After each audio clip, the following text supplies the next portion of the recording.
You know, every big operation, every major moment in history, it always starts with a briefing, right? It's where the team gets the objective, where they learn the risks. Well, in this explainer, we're going to unpack what might be one of the most consequential mission briefings of all time, straight out of the book of Matthew. And we're not going to treat it like a sermon. Instead, we're looking at it as a strategic document where the stakes could not be any higher.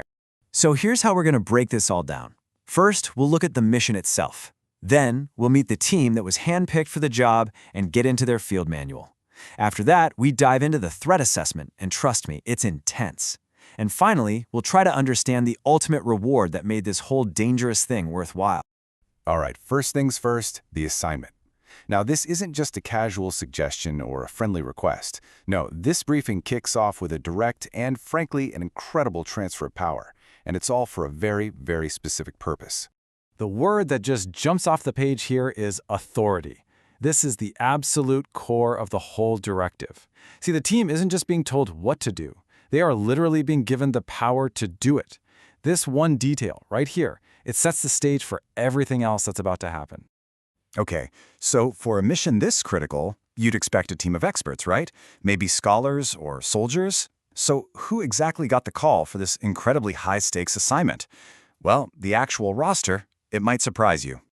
I mean, look at this group. It is such a fascinating mix. You've got fishermen, guys like Peter and Andrew. You've got Matthew, a tax collector. And let's be honest, nobody liked tax collectors.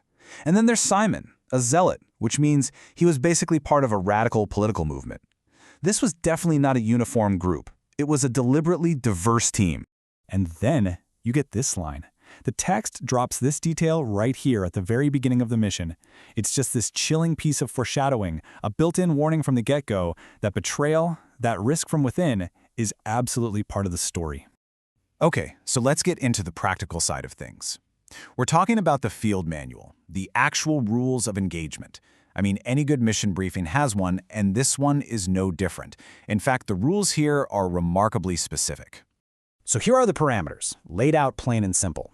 The do column focuses them on a specific target audience and a specific message. But look at that don't column. No money, no extra bag, not even an extra shirt. Now, this isn't just poor planning. It's a strategy. It's designed to force them to rely completely on the mission itself for their support. And it gets even more detailed. The briefing includes a clear protocol for what to do when they enter a new town.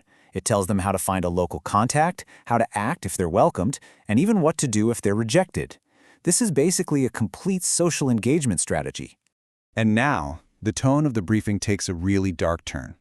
After covering the what and the how, we get to the what if. What comes next is a blunt, sobering threat assessment, warning the team about the very real, very severe dangers they're about to walk into. This one sentence just captures the entire warning. It starts by acknowledging their total vulnerability. They are literally sheep among wolves. But then it commands this paradoxical response: be as cunning and strategic as a snake, but at the same time, maintain your integrity. Be innocent like a dove. It's this incredible call for tactical innocence.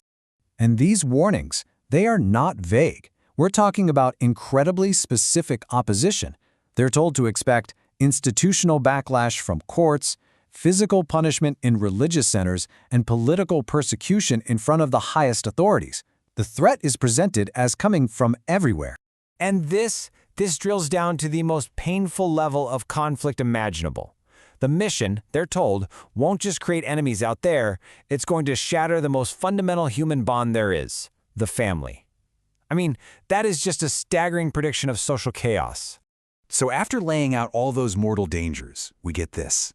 This is the crucial pivot point of the whole briefing. The entire idea of risk is completely reframed. A sharp line is drawn between temporary physical harm and a deeper, eternal consequence. It tells the team exactly what they should fear and what they shouldn't. Okay, so given that terrifying threat assessment, you have to ask, why on earth would anyone sign up for this mission? And that's where the briefing gets to the ultimate stakes, explaining the logic behind taking on such a dangerous assignment. The motivation, at its core, is this profound paradox. It basically says that the normal way of thinking, protecting yourself, seeking safety and comfort, that path actually leads to loss. True gain, the real win, is found only when you're willing to sacrifice everything for the sake of the mission. The briefing also makes their official status crystal clear. They aren't just a bunch of guys acting on their own. No, They are official ambassadors. That means how they're treated, whether they're welcomed or rejected, is seen as a direct response to the leader who sent them. They are direct representatives. And this brings us to the final brilliant point. After talking about these huge cosmic stakes and life or death sacrifices, the briefing brings it all right back down to the immense value of one simple, humane act. It says that even the smallest gesture of kindness and support for the team carries an ultimate reward. So what we've really unpacked here is a mission defined by absolute authority, really strict rules of engagement, extreme personal danger, and a promised reward that totally reframes what it means to win or lose. It's just a masterclass in high-stakes leadership, and it leaves us with a pretty big question to think about.